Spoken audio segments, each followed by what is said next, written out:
हाँ बच्चों, जैसा हमने डिस्कस किया था कि हम इकोलॉजी स्टार्ट करेंगे पहले, उसके बाद जेनेटिक्स और देखेंगे।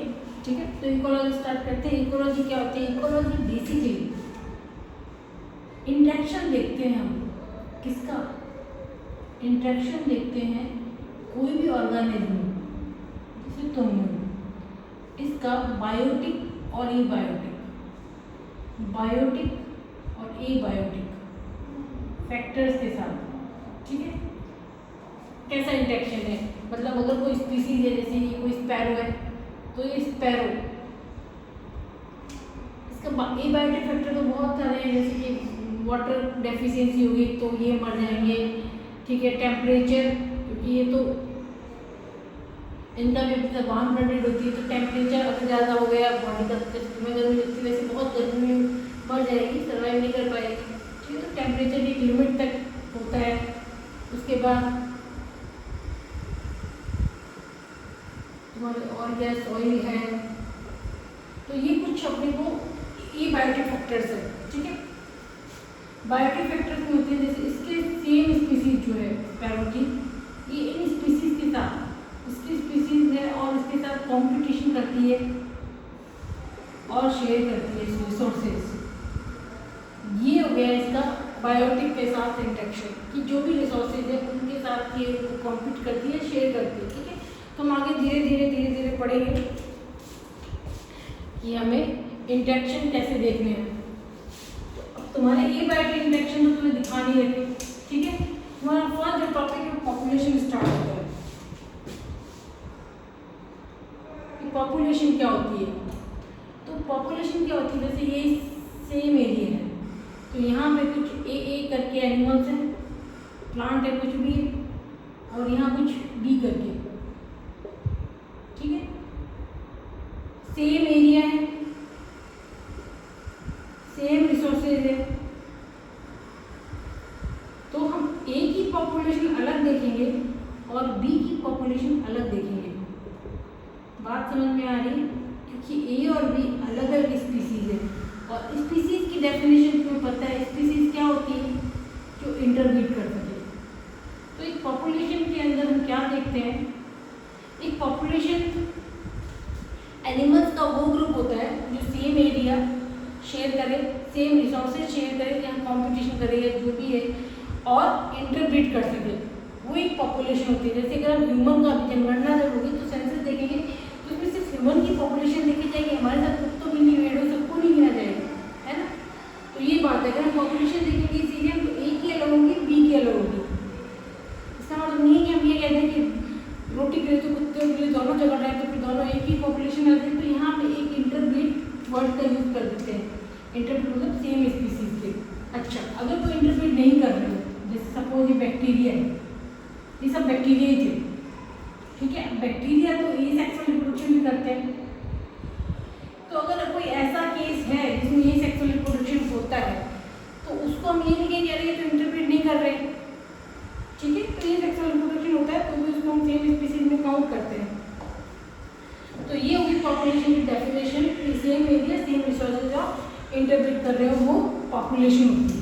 ठीक है, अब कुछ पॉपुलेशन हम पढ़ते क्यों, ये पॉपुलेशन क्यों पढ़ रहे हैं?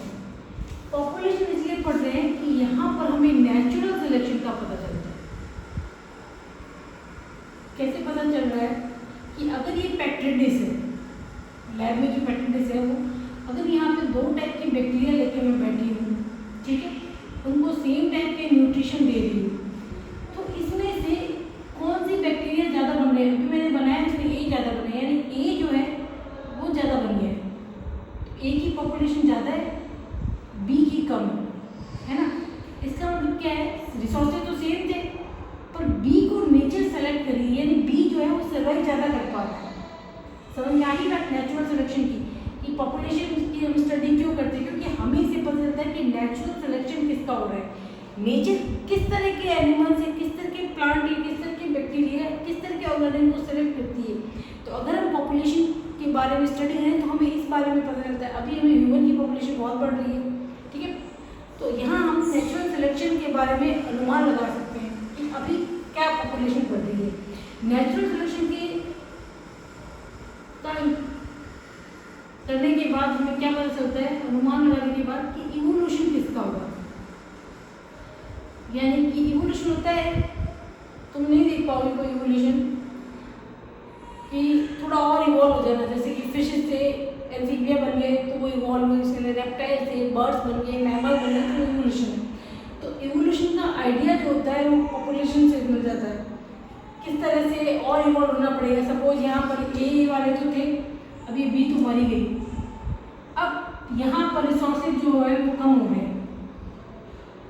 गए ना, कुछ तो इन्होंने यूज कर ही लिए होंगे। अब इस ए को इवॉल्व होना पड़ेगा, कम रिसोर्सेज में भी इसको इवॉल्व होकर अच्छा बनना पड़ेगा, और ज़्यादा इसके अंदर पावर आनी चाहिए सर्वाइव करने के लिए। तो सपोज ये इस तरह का ए बनना शुरू हो गया है, तो ये इवोल्यूशन हो गया। एक दिन में नहीं होता है, सालों लगता है, लेकिन ये इस तरह से इवॉल्व होगा। अगर रिसोर्सेज लिमिटेड हो रहे हैं तो उसके बाद सर्वाइव करने के लिए पॉपुलेशन के अंदर क्या चेंजेस आते हैं, कुछ नए तरह के बनेंगे। तो ये बहुत लंबा टॉपिक है, हमारे लिए इतना ठीक है कि नेचुरल सिलेक्शन का आइडिया होता है, इवोल्यूशन का आइडिया लगता है, और पॉपुलेशन जेनेटिक्स इसके बारे में भी अपने को आइडिया लगता है कि कौन से जीन जो हैं वो पॉपुलेशन के अंदर ज़्यादा मिल रहे हैं। तो ये पॉपुलेशन पढ़ने का हमारे पास बेनिफिट है कि हम पॉपुलेशन क्यों पढ़ रहे हैं। ठीक है, क्वेश्चन तो आना चाहिए कि पॉपुलेशन क्यों पढ़ रहे हैं। अच्छा, पॉपुलेशन के अंदर क्या क्या पढ़ते हैं। एक तो हम पढ़ते हैं इसकी रेट, इंक्रीज हो रही है या डिक्रीज हो रही है। अच्छा, एक कोई ऑर्गेनिज्म है, सपोज ह्यूमन है, तो ह्यूमन या तो मरता है और या जन्म ले रहा है, सिंगल, या इसका बर्थ हो रहा है, ये ह्यूमन या पहले इसका बर्थ हुआ फिर इसकी डेथ हो गई। पॉपुलेशन के अंदर सिर्फ बर्थ और डेथ नहीं होती है, इसके अंदर बर्थ रेट होती है और डेथ रेट होती है। यानी कि पूरी पॉपुलेशन में हमें देखना पड़ेगा कितने ह्यूमंस मर रहे हैं। 1000 अगर हम एक रेशियो लेंगे, उसमें अगर 80 अगर जन्म रहे हैं और यहाँ पे अगर 40 है, तो ये हमारी बर्थ रेट और डेथ रेट होगी। तो एक कोई ना कोई नंबर के का बेसिक लेके हम चलते हैं कि इस बेसिस पे हम देखेंगे। तो जनरली 1000 पे देखते हैं। एक और एग्जांपल दे रखा है कि किसी पॉन्ड के अंदर 20 लोटस के प्लांट थे और 8 नए आ गए, तो नए कितने हैं 8, अब टोटल 28 है। तो हमें क्या करना है, अगर हम इसकी रेट देखना चाहें कि लोटस के प्लांट की बर्थ रेट क्या थी, है ना, तो हमें क्या देखना पड़ेगा 8/20 पहले कितने थे और अब कितने हो गए। ठीक है, 0.4 इसका आंसर, कौन बुक का एग्जाम्पल। ठीक है, और अगर हम कोई बैक्टीरिया देखना चाहें जो 40 थे और उसमें से 2 मर गए, 4 ही मार देते हैं, 4 मर गए। ठीक है, तो हम क्या देखेंगे, इसकी डेथ रेट 40/4/40 है ना, 0.1। ये नहीं कर देना है कि हाँ 4 में से 40 चले गए, 36 नए आ गए, 36/40 कर दिए, तो ऐसे आंसर नहीं निकालना है। जो नए आए वो, जैसे यहाँ पे 80 नए आए थे, 80 और 1000 पे देखा था हमने, 40 में मरे थे तो 40 और 1000 पे देखा था। 1000 एक अपने को नंबर लेके चलना पड़ेगा अगर ह्यूमन पॉपुलेशन की बात करनी है तो ऐसे हम बर्थ रेट और डेथ रेट निकालते हैं। ठीक है, तो एक तो एट्रीब्यूट पॉपुलेशन का ये हो गया, इसके अंदर बर्थ रेट और डेथ रेट जो होती है वो काउंट की जाती है।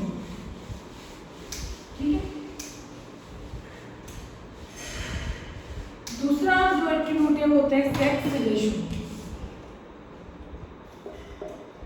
पॉपुलेशन एक सेक्स रेशियो होता है कि मेल कितने हैं और फीमेल कितने हैं।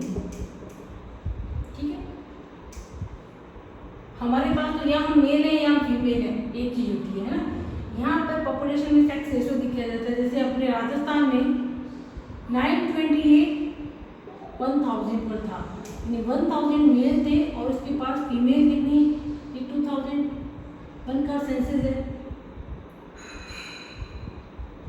2011 वाला सेंसस है, इसके अंदर दिखा रखा है कि इतना फीमेल थी इतने मेल थे।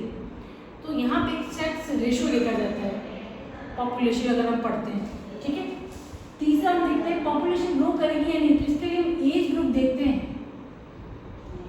ठीक है, जैसे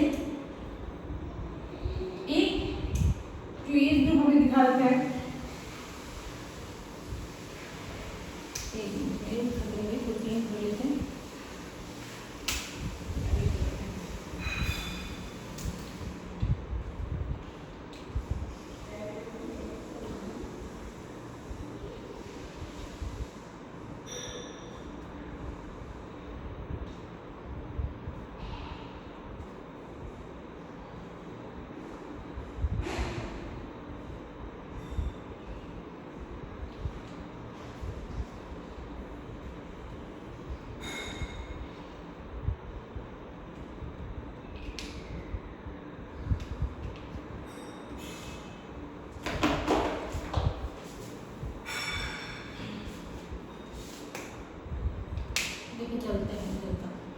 एक हम देखते हैं कि पॉपुलेशन ग्रो करेगी नहीं करेगी, इसके लिए हमें एक और चीज़ देखनी पड़ती है कि हमारे पास प्री रिप्रोडक्टिव कितने चलाए हैं।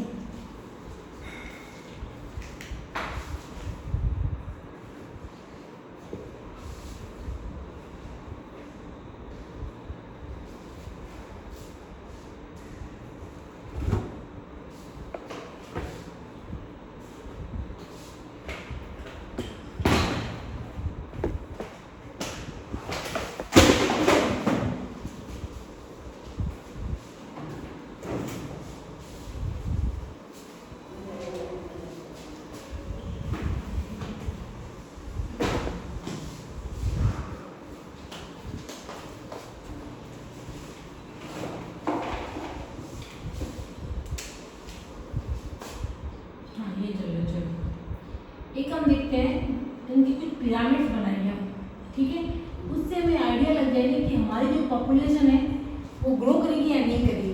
अब पहला जो है वो इंक्रीज करने वाला पिरामिड है, ठीक है, एक्सपेंड करेगी, जो पॉपुलेशन है वो एक्सपेंड करेगी यानी बढ़ेगी।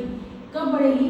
जब प्री रिप्रोडक्टिव, अब देखिए चीज़ को एक बात बताया तुम्हें, ठीक है, जैसे ह्यूमन पॉपुलेशन की बात करें, ये कुछ बच्चे हैं, टीनेजर मान लो, 13 से लेके 18 तक के बच्चे मान लेते हैं, ठीक है, और ये 18 से लेके आगे 40-45 तक के मान लेते हैं, और ये 45 से 50 से आगे फर्दर जो भी चलता रहेगा।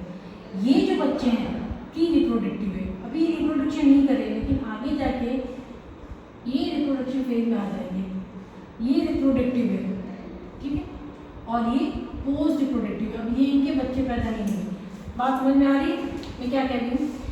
ये जो बच्चे हैं ये आगे जाके यंग होंगे, मैरिज होगी और ये रिप्रोडक्टिव फेज में आएंगे, ठीक है, यहाँ आ जाएंगे।